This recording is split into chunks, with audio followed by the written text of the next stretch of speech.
দেশের বিভিন্ন স্থানে যানবাহনে হামলা, জ্বালাও পোড়াও এবং পেট্রোল বোমা মেরে মানুষ হত্যার নিন্দা ও প্রতিবাদ জানিয়ে এবং জনগণের ভোট ও বাঁচার অধিকারের দাবির প্রতি সম্মান প্রদর্শন করে একটি নিরপেক্ষ সরকারের হাতে ক্ষমতা দিয়ে সরকারকে পদত্যাগের আহ্বান জানিয়ে জামাতে ইসলামের ভারপ্রাপ্ত secretary general doctor Shafiqur Rahman গতকাল সোমবার বিবৃতি দিয়েছেন।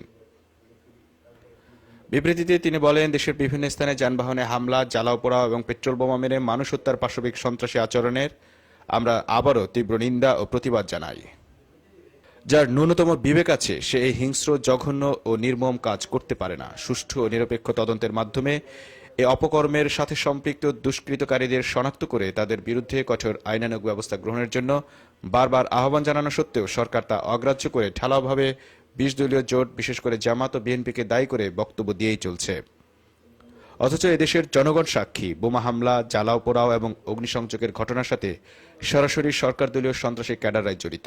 ইতোমধ্যেই বোমা বানাতে গিয়ে নারায়ণগঞ্জের রূপপুরে বোমা বিস্ফোরণে ৪ জন আহত হয়েছে, সাতক্ষীরায় বাড়ি পোড়াতে গিয়ে ১ জন ধৃত, নোয়াখালীতে সেনাবাহিনীর গাড়িতে বোমা মারতে গিয়ে ১ জন ধৃত, নোয়াখালীতে বিচারপতির বাড়িতে আগুন দিতে গিয়ে ধৃত ৪ জন, চট্টগ্রামের আগ্রাবাদে যুবলীগ কার্যালয় থেকে ১০টি পেট্রোল বোমা উদ্ধার, ১৪ গ্রামে পেট্রোল বোমাসহ ২ জন আটক, মিরপুরে পেট্রোল বোমাসহ ১ জন আটক। এ সকল ঘটনার সাথে সরকার দলীয় সন্ত্রাসীরা সরাসরি সম্পৃক্ত।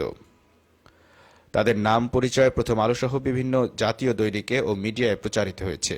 ২ দফা প্রধানমন্ত্রীর জনসভায় সোহরাওয়ার্দী উদ্যানের গেট থেকে হাতে নাতে আওয়ামী দলীয় সন্ত্রাসীরা অস্ত্র এবং বোমাসহ ধরা পড়া সত্ত্বেও তাদেরকে ছেড়ে দেওয়ার সাক্ষী মিডিয়ার সুবাদে দেশের ১৬.৫ কোটি মানুষ। একথা দিবালোকের মতো স্পষ্ট।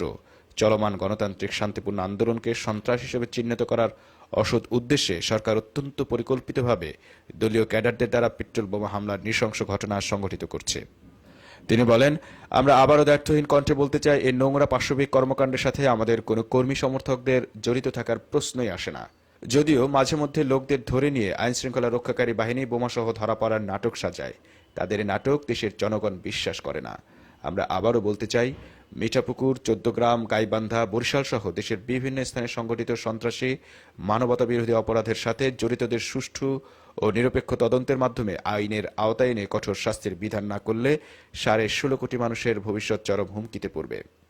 এই ধ্বংসাত্মক ও হিংসা প্রবণতা থেকে বেরিয়ে আসতে হলে সকল নীল নকশা ও দোষারোপের নোংরা রাজনীতি থেকে বেরিয়ে আসতে হবে।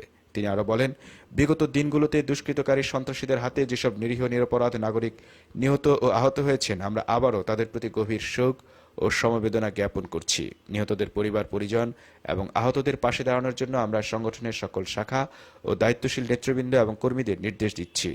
দেশের জনগণকে সাথে নিয়ে সন্ত্রাসী অপকর্মের বিরুদ্ধে সামাজিক প্রতিরোধ গড়ে তোলার জন্য আমাদের সংগঠন, ২০ দলীয় জোটের নেতাকর্মী এবং শান্তিকামী দেশবাসীর প্রতি তিনি উদাত্ত আহ্বান জানান। তিনি আরো বলেন, জনগণের ভোট ও বাঁচার অধিকারের দাবির প্রতি সম্মান প্রদর্শন করে অবিলম্বে একটি নিরপেক্ষ সরকারের হাতে ক্ষমতা দিয়ে এই সরকারকে পদত্যাগের আহ্বান জানাচ্ছি। জনদাবিকে পাশ কাটিয়ে গায়ের জোরে প্রতিবাদী কণ্ঠ দমনের কোনো অপপ্রয়াস অতীতে যেমন সফল হয়নি, ভবিষ্যতে সফল হবার প্রশ্নই ওঠে না।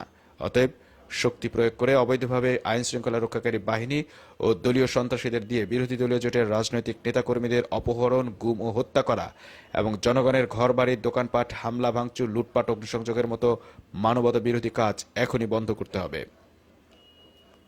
সংগঠিত সকল অপকর্মের জন্য করুণ পরিণতি বরণ করতে সংশ্লিষ্টদের প্রস্তুত থাকতে হবে। তিনি বলেন, আমাদের দৃঢ় বিশ্বাস, জনগণের সীমাহীন ত্যাগ তিতিক্ষার মাধ্যমে পরিচালিত জুলুম ও স্বৈরতন্ত্র বিরোধী চলমান আন্দোলন অচিরেই যৌক্তিক পরিণতির দ্বার প্রান্তে উপনীত হতে যাচ্ছে।